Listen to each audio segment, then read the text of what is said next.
మిత్రులందరికీ శుభోదయం. Welcome to morning news. Morning news చూస్తున్న ప్రేక్షకులందరూ మా యొక్క ఛానల్ను సబ్స్క్రైబ్ చేసుకోగలరు. ఇకపోతే మార్నింగ్ న్యూస్లో కొత్త సంవత్సరం ఉగాది వేళ తెలంగాణ రాష్ట్ర ప్రజాప్రభుత్వం క్యాబినెట్ విస్తరణ 4 లేదా 5 మంత్రులతోటి ప్రమాణ స్వీకారం చేయించే అవకాశం ఉంది. అదేవిధంగా నూతన పిసిసి కార్యవర్గం అమలుకు చేస్తున్నట్టుగా కసరత్తు చేస్తున్నట్టుగా తెలుస్తా ఉంది. అదేవిధంగా రాష్ట్రంలోని నామినేటెడ్ పోస్టులన్నీ మార్కెట్ కమిటీలు, దేవాలయ కమిటీలతో పాటుగా పూర్తి స్థాయిలో నామినేట్ కమిటీలన్నీ భర్తీ చేసే ఆలోచనలో తెలంగాణ ప్రభుత్వం ఉన్నట్టుగా తెలుస్తా ఉంది. దానితో పాటుగా ప్రతి మండలానికి 3 ఇంటర్నేషనల్ స్కూళ్ళను తీసుకురావాలి. అందులోనే నర్సరీ టు ఇంటర్ దాకా కార్యకలాపాలు జరపాలని ఒక ప్రతిపాదన ఆకునూరి మురళి ఏదైతే విద్యాశాఖ కమిషన్ ఉన్నారో వారు ప్రతిపాదించినట్టుగా తెలుస్తా ఉంది. దీనికి సంబంధించిన విషయాలు మనం తెలుసుకుందాం. Okay, right. ఉగాది కల్లా క్యాబినెట్ విస్తరణ, కాంగ్రెస్ హైకమాండ్ గ్రీన్ సిగ్నల్. కొత్తగా 4 లేదా 5 ఛాన్స్. ఖర్గే, రాహుల్ నేతృత్వంలో ఢిల్లీలో ముగిసిన చర్చలో హాజరైన సీఎం రేవంత్, బట్టి ఉత్తమ్, మహేష్ గౌడ్, మీనాక్షి నటరాజన్ మంత్రివర్గ విస్తరణతో పాటు పిసిసి కార్యవర్గం నామినేటెడ్ పోస్టుల భర్తీపై కూడా కసరత్తు. మంత్రి పదవులు దక్కని వాళ్లకు డిప్యూటీ స్పీకర్, చీఫ్ విప్ పదవులు అవకాశం. హైకమాండ్ తో చర్చలు పూర్తయ్యన్న పిసిసి చీఫ్. క్యాబినెట్ విస్తరణలో సామాజిక సమతుల్యం తప్పక పాటించాలని కాంగ్రెస్ హైకమాండ్ నిర్ణయించింది. బీసీ, ఎస్సీ, మైనార్టీ, రెడ్డి సామాజిక వర్గాలకు ఒక్కో పదవి ఇచ్చే ఛాన్స్ ఉంది. అయితే కొత్తగా 4 లేదా 5 క్యాబినెట్ లోకి తీసుకుంటూ పాటు 3 లేదా 4 మంత్రుల శాఖల్లో మార్పులు జరిగే ఆస్కారం ఉందని పార్టీ వర్గాలు భావిస్తున్నాయి. ఓ మంత్రిని క్యాబినెట్ నుంచి తప్పించే అవకాశం కూడా ఉందని చర్చ నడుస్తా ఉంది.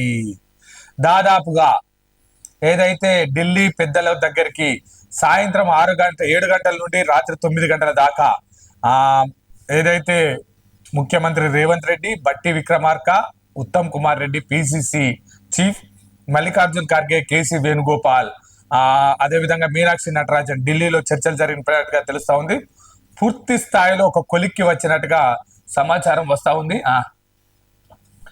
రాష్ట్ర క్యాబినెట్ విస్తరణపై కసరత్తు ముగిసింది. రేపు మాపు అంటూ ఏడాదికి పైగా సాగినటువంటి ఈ అంశంపై కాంగ్రెస్ పార్టీ గ్రీన్ సిగ్నల్ ఇచ్చినట్టుగా తెలుస్తుంది. 4 లేదా 5 పోస్టులు ఉగాది కల్లా భర్తీ చేయనున్నట్టుగా తెలుస్తుంది. మంత్రి పదవులు దక్కని వారికి చీఫ్ విప్, అదే విధంగా డిప్యూటీ స్పీకర్ పదవులు ఇచ్చే అవకాశం ఉంది. పిసిసి కార్యవర్గ ఏర్పాటుకు మిగిలిన నామినేటెడ్ పోస్టుల భర్తీకి కూడా హైకమాండ్ నుంచి గ్రీన్ సిగ్నల్ వచ్చినట్టుగా తెలుస్తుంది. ఏఐసిసి చీఫ్ మల్లికార్జున్ ఖర్గే నేతృత్వంలో ఇందిరాభవన్ లో జరిగినటువంటి భేటీలో Rahul Gandhi, party general secretary KC Venugopal, Meenakshi Natarajan, CM Revanth Reddy, Bhatti Vikramarka, Uttam, అదే విధంగా మహేష్ కుమార్ గౌడ్ పాల్గొన్నట్టుగా తెలుస్తా ఉంది. 2 గంటలకు పైగా భేటీ జరిగినట్టుగా తెలుస్తా ఉంది. దీనికి సంబంధించి చర్చలు ముగిశాయి. పిసిసి చీఫ్ త్వరలోనే క్యాబినెట్ విస్తరణ ఉంటుందని, దీనిపై పార్టీ హైకమాండ్ నిర్ణయం తీసుకుంటుందని పిసిసి చీఫ్ మహేష్ కుమార్ గౌడ్ చెప్పారు. మంత్రివర్గ కూర్పు, పిసిసి కార్యవర్గం, రాష్ట్ర ప్రభుత్వం అమలు చేస్తున్న వెల్ఫేర్ స్కీమ్లు, ఇతర అంశాలపై పార్టీ పెద్దలతో చర్చించాం. రాష్ట్రంలోని తాజా రాజకీయ పరిస్థితుల్లో ఇటీవల అసెంబ్లీలో ఆమోదం పొందిన బీసీ రిజర్వేషన్, ఎస్సీ వర్గీకరణ విషయాలను పార్టీ దృష్టికి తీసుకెళ్లామని ఆయన వివరించినట్టుగా తెలుస్తా ఉంది. దానికి సంబంధించి అయితే మంత్రివర్గ కూర్పు, పిసిసి కార్యవర్గం తదితర అంశాలపై అధిష్టానంతో ఇదే చివరి సమావేశమని మరోసారి చర్చలు ఉండేయని స్పష్టం చేశారు. హైకమాండ్ నేతల భేటీ అనంతరం ఇందిరాభవన్ ముందు మహేష్ కుమార్ గౌడ్ ప్రెస్ మీట్ పెట్టడం జరిగింది. దానికి సంబంధించి రాష్ట్రంలో జరుగుతున్న welfare development schemes and agreements గురించి రాహుల్ గాంధీకి తెలుసుకున్నట్టుగా తెలుస్తుంది. హెల్త్ అండ్ ఎడ్యుకేషన్ అమలు తీరుపై రాహుల్ గాంధీ ప్రత్యేకంగా అడిగినట్టుగా తెలుస్తుంది. ప్రధానంగా ఇంటిగ్రేటెడ్ స్కూళ్ల నిర్మాణం, పేద ప్రజలకు రాష్ట్ర ప్రభుత్వ ఫలాలు ఏ విధంగా అందించే ఆలోచన చేస్తున్నారని పూర్తి వివరంగా అడిగినట్టుగా తెలుస్తా ఉంది. దీనికి సంబంధించి వివిధ కార్పొరేషన్ల చైర్మన్లు, బోర్డుల నియామకంపై ఏ విధంగా నడుస్తా ఉంది. గత 10 సంవత్సరాల కాలంలో బీసీ వెల్ఫేర్ సొసైటీకి కేవలం 400 కోట్లు మాత్రమే గత బీఆర్ఎస్ ప్రభుత్వం వెచ్చించింది. కానీ ఆ విధంగా కాకుండా బడుగు బలహీన వర్గాల అభ్యున్నతి కోసం తెలంగాణ ప్రజా ప్రభుత్వం కొత్తగా ఏ విధంగా చేస్తుంది, కార్పొరేషన్ల బలోపేతం ఏ విధంగా నడుస్తుంది, ఏ విధంగా చెయ్యాలి అనే దానిపై సూచనలు ఇచ్చినట్టుగా తెలుస్తా ఉన్నది.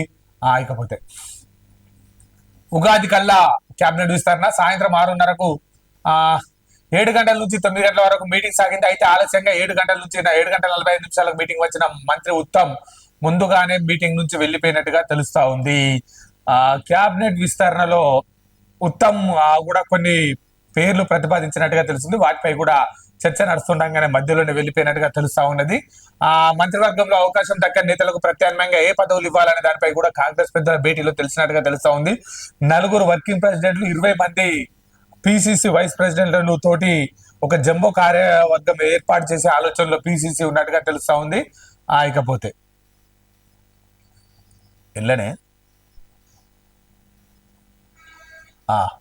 కార్పొరేషన్లకు సంబంధించి గడిచిన 10 సంవత్సరాల కాలంలో కార్పొరేషన్లు అప్పుల ఊబిలో కూరుకుపోయాయి. కార్పొరేషన్ల ద్వారా పేద ప్రజలకు ఎటువంటి లబ్ధి జరగలేదు. బీసీ కార్పొరేషన్ కానీ, ఎస్సీ కార్పొరేషన్ కానీ, సప్లాన్ నిధులే కానీ, ఎస్టీ కార్పొరేషన్ కానీ, మైనార్టీకి సంబంధించిన కార్పొరేషన్లే కానీ కేవలం ఉత్సవ విగ్రహాలుగా మాత్రమే ఉన్నాయి. వాటిని మళ్ళీ వృద్ధిలోకి తీసుకొచ్చి పేద బడుగు బలహీన వర్గాలకు ఏ విధంగా అయితే మేలు చేయాలనే ఆలోచన నడుస్తా ఉంది. 6 ఏళ్ల తర్వాత కార్పొరేషన్లు యాక్టివ్.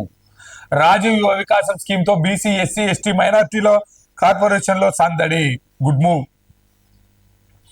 మిగతా కార్పొరేషన్లోను మహిళలకు, యువతలకు పథకాలు. గతంలో ఎలాంటి స్కీములు లేక ఆఫీసుల్లో స్తబ్దత, ఖాళీగా కూర్చొని వెళ్ళిన అధికారులు, ఉద్యోగులు. Then change the moment. 6 ఏళ్ల తర్వాత కార్పొరేషన్లు యాక్టివ్ అయ్యాయి. మొన్నటి దాకా BC, MBC, ST, minority corporation federation ఆఫీసులు ఎలాంటి స్కీములు లేక స్తబ్దంగా ఉన్నాయి. ఇప్పుడు కొత్త సర్కార్ స్కీములు ప్రకటించడంతో అధికారుల సిబ్బంది అలర్ట్ అయ్యారు అని చెప్తా ఉన్నారు. ఎట్టకేలకు విధులు మొదలుపెట్టారు రాష్ట్ర ప్రభుత్వం. ఇటీవల రాజీవ్ యువ వికాస్ పథకాన్ని చేపట్టింది. దాదాపు 5 లక్షల మంది బీసీ, ఎస్సీ, ఎస్టీ, మైనార్టీకి సంబంధించిన నిరుద్యోగులు ఈ పథకంలో అప్లై చేసుకోనికి అవకాశం ఉంది. 2 లక్షల యూనిట్కు 70% సబ్సిడీ కింద 1,40,000, 4 లక్షల యూనిట్కు 60% సబ్సిడీ కింద 2,40,000 ఇవ్వనున్నాయి. ప్రతి కార్పొరేషన్ కి ఆయా వర్గాలకు ఈ స్కీమ్ ను అందించాలని ప్రభుత్వం ఆదేశాలు జారీ చేయడంతో అధికారులు కొన్నేళ్ల తర్వాత విధుల్లో నిమగ్నమయ్యారని అంటున్నారు. మంచి పరిణామం. అప్పుల ఊబిలో రాష్ట్ర కార్పొరేషన్లు. రాష్ట్రంలో 90కి పైగా కార్పొరేషన్లు ఉన్నాయి. ఇందులో 5-6 మినహా మిగతా కార్పొరేషన్లకు ఎలాంటి ఆదాయం లేదు. ఈ కార్పొరేషన్లు ఎక్కువగా రాజకీయ నేతలకు పదవుల కోసం గత ప్రభుత్వానికి అప్పులు సమకూర్చడానికి మాత్రమే ఉపయోగపడ్డాయి. ప్రభుత్వం తీసుకున్న మొత్తం అప్పులు 2,82,104 కోట్లు ఉన్నది. ఇందులో కొంత మొత్తం ఈ సర్కార్ ఇప్పటికే చెల్లించింది. కార్పొరేషన్లకు ఆదాయం లేక ప్రభుత్వం నుంచి నిధులు ఇవ్వక ప్రజలకు ఉపయోగపడడంతో ఉన్న కార్పొరేషన్లు 90% కార్పొరేషన్లు అప్పుల ఊబిలో ఉన్నాయి. గడిచిన 10 సంవత్సరాల కాలంలో అప్పులు తేవడం కోసం మాత్రమే కార్పొరేషన్లు పనిచేశాయి. కానీ పేద పరుగు బలహీన వర్గాలకు ఎటువంటి మేలు చేయలేదు. ఇప్పుడు కార్పొరేషన్లన్నీ అలర్ట్ అయ్యాయి. దాదాపు రాజీవ్ యువ వికాస్ ద్వారా 5 లక్షల మందికి అప్లికేషన్ల ద్వారా అప్లై చేసే అవకాశాలు కనిపిస్తున్నందున ప్రతి గ్రామంలో దాదాపుగా 10 నుంచి 12 మందికి లబ్ధి చేకూరే పథకాలు వచ్చే అవకాశాలు ఉన్నాయి. తద్వారా కార్పొరేషన్లు బలపడడంతో పాటు నిరుద్యోగ యువత తమ కాళ్లపై తాము నిలబడే అవకాశం ఉంది. స్కీములు లేక కార్పొరేషన్లు నిర్వీర్యం. గత ప్రభుత్వంలో సబ్సిడీ స్కీములు లేకపోవడంతో కార్పొరేషన్లు నిర్వీర్యమయ్యాయి. 2014 నుంచి 18 వరకు కొంత మాత్రం ఇచ్చినాయి. కానీ ఆ మధ్య కాలంలో ఇప్పటి 10 సంవత్సరాల కాలంలో 420 కోట్లతో బీసీ వెల్ఫేర్ స్కీమ్ నడవడం జరిగింది. 420 కోట్లు ఏ విధంగా సరిపోతాయి అనేది అర్థం కావట్లేదు. ఈ ప్రభుత్వం ఈ ఒక్క సంవత్సరమే 6,000 కోట్లు 6,000 కోట్లు బీసీ వెల్ఫేర్ స్కీమ్స్ కు రిలీజ్ చేయనట్టుగా తెలుస్తుంది. మిగతా వాటిపైన సర్కార్ ఫోకస్ మహిళలకు, యువతకు ఇంకా ఏం కార్పొరేషన్ల నుంచి సహకారం అందించాయనే దానిపై ప్రభుత్వం ఫోకస్ పెట్టింది. సంక్షేమ కార్పొరేషన్లకు కాకుండా మిగిలిన వాటిలో ఏ విధంగా ఉపాధి కల్పించమనే వాటిపై శిక్షణ ఇచ్చే ఆలోచన చేస్తా ఉన్నది.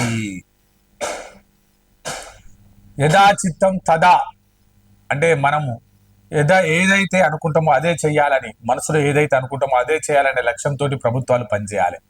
Below poverty line the first priority. ఏదైతే కింది స్థాయి అట్టడుగు వర్గాలకు లబ్ధి చేయాలన్న లక్ష్యంతో పనిచేస్తేనే లక్ష్యం నెరవేరుతుంది. అంతేగాని కార్పొరేషన్ పదవుల అలంకారానికో దర్పం చూపించడానికో వాడితే పేద స్థాయి బడుగు బలహీన వర్గాలు ఇంకా పేదలుగానే మిగిలిపోతారు. వారికి చేయూతను అందించడం కోసమే మనం కార్పొరేషన్లు ఏర్పాటు చేసినామన్న నగ్న సత్యాన్ని ప్రభుత్వాలు గుర్తెరగాలి. అందుకు తగ్గట్టుగానే నేడు ప్రభుత్వం కార్పొరేషన్ల బలోపేతానికి చర్యలు తీసుకుంటుంది. ఇకపోతే ధనము దొంగలిస్తారు కానీ విద్య దొంగలించలేరు అని నానుడి సూత్రం ఉంది. ఈ దేశానికి యువతరం నేటి బాలలే రేపటి యువతరం. వారికి మనం వేరే ఏది అందించడం అవసరం లేదు. విద్య, వైద్యం కనుక అందించినట్లయితే ఉక్కు కండరాలు, వజ్రదేహం, మేధోశక్తి, మానవ వనరుల రూపం.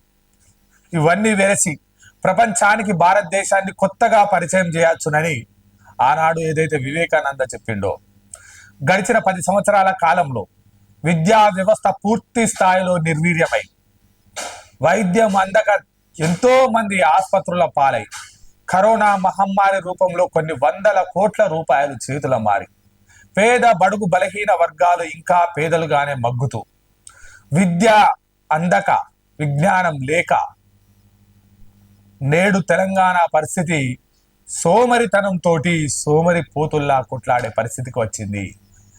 అటువంటి పరిస్థితి నుంచి కింది స్థాయి నుంచే విద్యా వ్యవస్థను బలోపేతం చేయాలని రాష్ట్ర ప్రభుత్వం కంకణం కట్టుకుంది. దానికి సంబంధించి మండలానికి 3 పబ్లిక్ హై స్కూల్స్, నర్సరీ నుంచి ఇంటర్ వరకు క్లాసులు, ప్రతి మండలంలో 4 ఫౌండేషన్ స్కూళ్లు, నర్సరీ నుంచి 2nd క్లాస్ వరకు తరగతులు, ఆయా బడులకు గ్రామాల నుంచి బస్ సౌకర్యం, స్కూల్ పిల్లలకు బ్రేక్ఫాస్ట్, లంచ్, ఈవినింగ్ స్నాక్స్ ఒకే ప్రాంగణంలో విద్యా సంస్థలన్నీ విలీనం. సర్కార్కు తెలంగాణ విద్యా కమిషన్ చైర్మన్ ఆకునూరి మురళి సిఫారస్. వాటికి ఆమోదించనున్న సీఎం రేవంత్ రెడ్డి తెలంగాణ ప్రజా ప్రభుత్వం. తెలంగాణ 4 ఫౌండేషన్ స్కూళ్లను ఏర్పాటు చేయాలని విద్యా కమిషన్ సిఫారసు చేసింది. 2 రకాల స్కూళ్లను ఏర్పాటు చేయాలని ఆకునూరి మురళి ప్రతిపాదించినట్టుగా తెలుస్తా ఉంది. తెలంగాణ పబ్లిక్ హై స్కూల్ ఒకటి, తెలంగాణ ఫౌండేషన్ స్కూల్ ఒకటి ఉండాలని సర్కార్కి ఇచ్చిన నివేదిక పేర్కొన్నారు. ఇది మంచి ఆలోచన.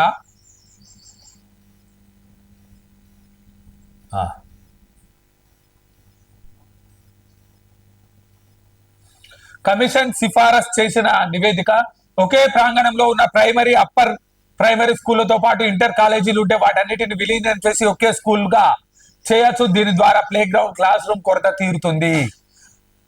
Upper primary, primary, high school, inter college 4 కలిసి ఒకే వ్యవస్థలో కనుక చేసినట్టయితే స్థల సేకరణకు సంబంధించిన ఇబ్బంది కార్యక్రమాన్ని పూర్తి స్థాయిలో నిర్మూలించవచ్చు. పేరెంట్స్ ఆలోచనలకు అనుగుణంగా అన్ని టీపీఎస్, టీఎఫ్ఎస్ లలో ఇంగ్లీష్ మీడియంలోనే క్లాసులు బోధించాలి. టీపీఎస్, టీఎఫ్ఎస్ లో 1వ తరగతిలో అడ్మిషన్ కొరకు 6 ఏళ్ల వయసు తప్పనిసరి. 3 సంవత్సరాలకే మన పేరెంట్స్ పిల్లగాళ్ళను పంపుతారు కాబట్టి వారికి ఆ జ్ఞాపక శక్తి వారి మీద బడ్డని వేయద్దంటే 6వ సంవత్సరం దాకా ఆగాలని చెప్తా ఉన్నారు. టీపీఎస్ లకు 20 లక్షలు, టీఎఫ్ఎస్ లకు 5 లక్షల నిర్వహణ విధులు ఇవ్వాలి సంవత్సరానికి. మంచి నిర్ణయం. Telangana school standard authority TSSA ఏర్పాటుతో థర్డ్ పార్టీ ద్వారా అసైన్మెంట్ నిర్వహించాలి. ఇది విద్యా కమిషన్ తెలంగాణ రాష్ట్ర ప్రభుత్వానికి సూచించినటువంటి అది 3 పబ్లిక్ స్కూల్. ఇలా తెలంగాణ పబ్లిక్ స్కూల్లో 1500 నుంచి 1800 మంది వరకు విద్యార్థులు అడ్మిషన్ తీసుకునే విధంగా ఆలోచన చేయాలి. 5 ఎకరాల్లో ఏర్పాటు చేయాలి. ప్రతి సెక్షన్ లో 30 మంది స్టూడెంట్లు ఉండద్దు. 8వ తరగతి నుంచి ఇంటర్ వరకు స్టూడెంట్లకు కెరీర్ గైడెన్స్ ఇవ్వాలి. ఒక్కో స్కూల్లో 12 కోట్లు అవసరం ఉంటుంది. మొత్తం 632 స్కూళ్ళకు గాను 22,000 కోట్లు అవసరమని సర్కార్కు అందించిన విద్యా కమిషన్ రిపోర్ట్ ఇచ్చింది. అంటే మనం 10th తర్వాత ఇంటర్ పెట్టుకున్నాం కాబట్టి అట్లా కాకుండా 8th to ఇంటర్ వరకు ఒక విభాగం, 3rd to 8th వరకు ఒక విభాగం, ఆ నర్సరీ టు 3rd వరకు ఒక విభాగం అనే పద్ధతిలో స్కూళ్ళ కేటగిరీ క్లాసుల డివైడైజేషన్ చేయాలని చెప్తా ఉన్నారు. ఫౌండేషన్ స్కూల్స్ ఇలా ప్రీ ప్రైమరీ లెవెల్ నుంచి స్కిల్ ఎడ్యుకేషన్ కోసం ప్రతి మండలంలో తెలంగాణ ఫౌండేషన్ స్కూల్ ఏర్పాటు చేయాలని విద్యా కమిషన్ సిఫారసు చేసింది. ఒక్కో స్కూల్లో 250 మంది వరకు పిల్లలు ఉండేలా చర్యలు తీసుకోవాలని. దీంతో నర్సరీ, ఎల్కేజీ, యూకేజీ 1-2 తరగతులు ఉంటాయి. వీటిలో క్వాలిఫైడ్ ప్రైమరీ టీచర్లను ఏర్పాటు చేయడంతో పాటు బడుల్లో ఆడ స్థలం, అక్కడే నిద్రపోయేందుకు ప్రత్యేకంగా గదులు ఏర్పాటు చేయాలి. వీటిలో ఏఐ ల్యాబ్లు ఉండాలి. ఒక్కో స్కూల్లో ఏర్పాటుకు సుమారు 3.5 కోట్లు అవసరం అయితే అని కమిషన్ అంచనా వేసింది. దీని ఏర్పాటుకు కనీసం 1/2 ఎకరం స్థలం ఉండాలని నివేదిక ఇచ్చింది. ఒకవేళ ఈ పరిస్థితి కనుక చేసినట్టయితే తెలంగాణ రాష్ట్రానికి సంబంధించి మానవ వనరుల కేంద్రంగా తెలంగాణ రాష్ట్రాన్ని తీర్చిదిద్దాలన్న లక్ష్యంతో పనిచేస్తా ఉన్నది రాష్ట్ర ప్రభుత్వం. ఆల్ ది బెస్ట్ చెప్తూ ఓకే. మా నేను చూస్తున్న ప్రేక్షకులందరికీ మరొక మారు మా యొక్క ఛానల్ ను సబ్స్క్రైబ్ చేసుకోగలరు. Channel number 6304737501. Thank you.